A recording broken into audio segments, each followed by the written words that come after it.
Good morning, student. Today we are going to Unit 6 I Love You Teacher Part 3. Last વિડીયોમાં આપણે અહીં સુધી શીખ્યા કે the lectures were spelled into my palms as rapidly as possible. I would note down whatever I remembered when I went back home. ત્યાં સુધી આપણે શીખ્યા. હવે નેક્સ્ટ પેરેગ્રાફ આજે શીખીશું, જેમાં કે હેલન કેલરના જીવનમાં એમ કે હવે એક દુઃખદ સમય આવી ગયો. એમના શિક્ષિકા મિસ સુલીવાનની આંખો નબળી પડતી જતી હતી. હેલને એમને આરામ કરવાનું અને આંખોની સારવાર કરાવવા માટે ખૂબ સલાહ આપી, પણ એમણે માન્યું નહીં અને હેલનને મદદ કરવાનું તેમણે ચાલુ જ રાખ્યું. આમ તેમણે તેમની દૃષ્ટિનું બલિદાન આપ્યું. જો તેઓ ન હોત તો હેલન વિશ્વની આ સુંદરતાને માણી શકી ન હોત. તો હવે આપણે આગળના પેરેગ્રાફ જોઈએ કે Here I began to write about my life. I wrote the story both in Braille and on a normal typewriter. The story of my life was edited by John Mack.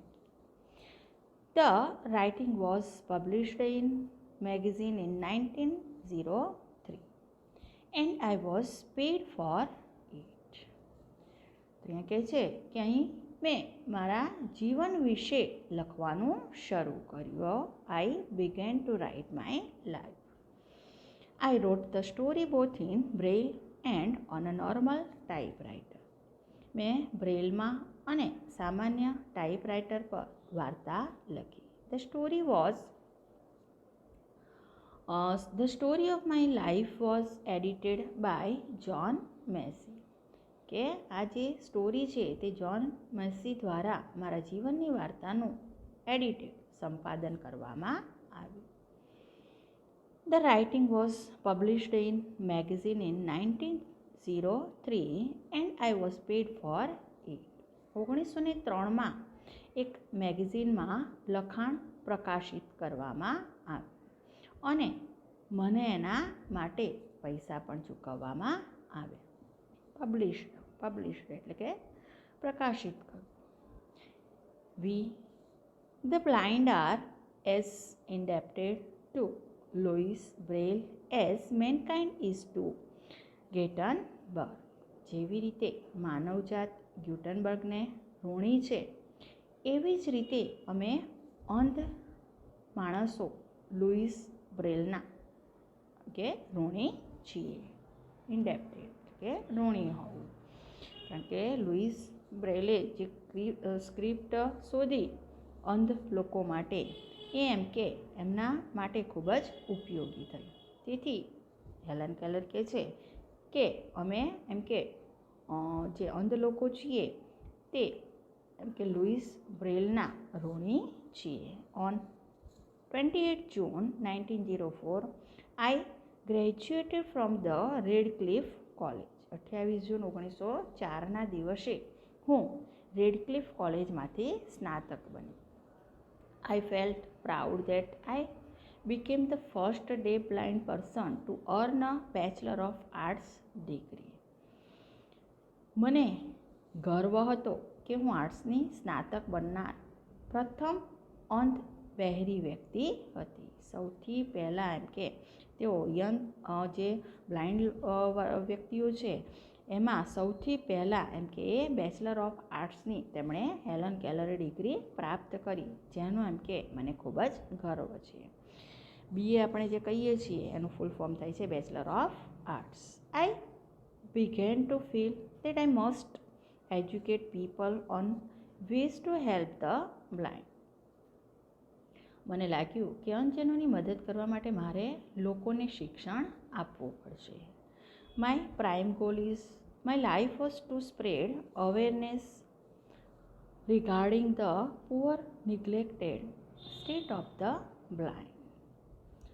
મારા જીવનમાં શિક્ષણ આપવું પડશે અને મારા જીવનમાં એમ કે મારું જે મુખ્ય ધ્યેય હતું કે અંધજનોની નબળી સ્થિતિ વિશે લોકોમાં જાગૃતિ લાવવી. એમ કે તેમની જે જન્મજાત ક્ષમતાઓ છે, there innate abilities and their inspirations, I had to raise funds not only to sustain a living for myself but also to start projects to remove darkness and miseries from the life of other blind people.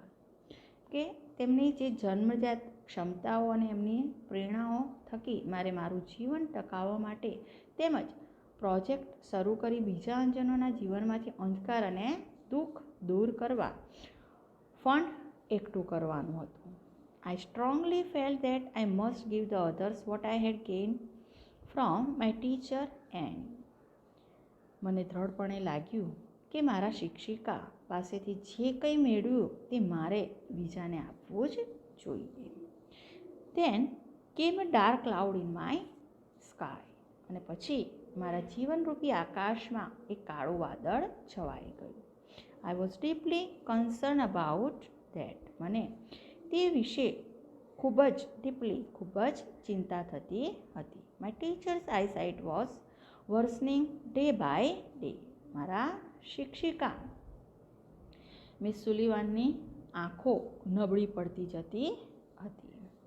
As a result she could not see clearly. અને તેના પરિણામે તેઓ સ્પષ્ટપણે જોઈ શકતા નહોતા. She was brave enough to fight against her problem.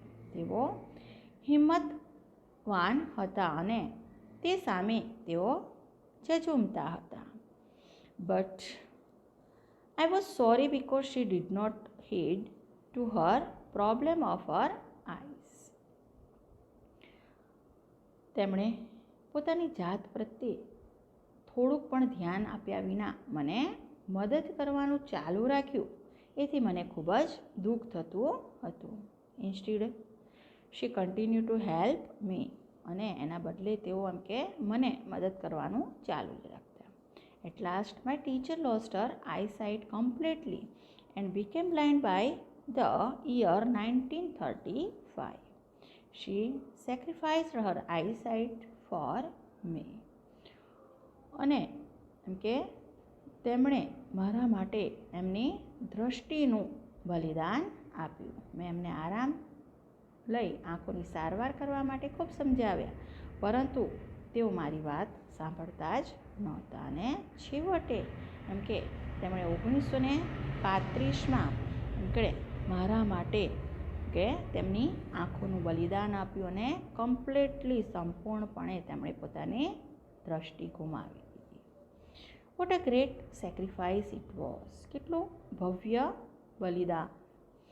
If she had not supported and encouraged me to learn, I would not have enjoyed the beauty of the world. જો તેઓ મને મળ્યા ન હોત તો આ વિશ્વના સૌંદર્યને હું માણી શકી ન હોત. I cannot think myself apart from her. હું મારી જાતને એમનાથી અલગ કલ્પી પણ શકતી નથી. Apart from તેમનાથી અલગ એમ કે my heart always speaks I love you teacher. મારું હૃદય હંમેશા બોલી ઉઠે છે, ગુરુજી હું તમને પ્રેમ કરું છું. સો ફ્રેન્ડ્સ, અહીંયા આપણો આ યુનિટ કમ્પ્લીટ થાય છે. એની જે શોર્ટ નોટ છે પહેલાં પણ મેં તમને કહ્યું હતું, એ શોર્ટ નોટ ઇંગ્લિશની નોટમાં લખજો. અહીંયા પણ હું તમને 2 શોર્ટ નોટ આપું છું, એમાં ટ્રાન્સલેશન પણ છે, એને તમે કમ્પ્લીટલી રીડ આઉટ કરી લેજો. અહીંયા આપણને ઇમેજ બતાવી છે એલન કેલર અને એના ટીચર મિસ સુલિવાન, કે જેઓ એમને કેવી રીતે બોલતા શીખવે છે. જો એલન કેલર છે, એમનો હાથ છે એ મિસ સુલિવાનના લિપ્સ ઉપર મૂકેલો છે.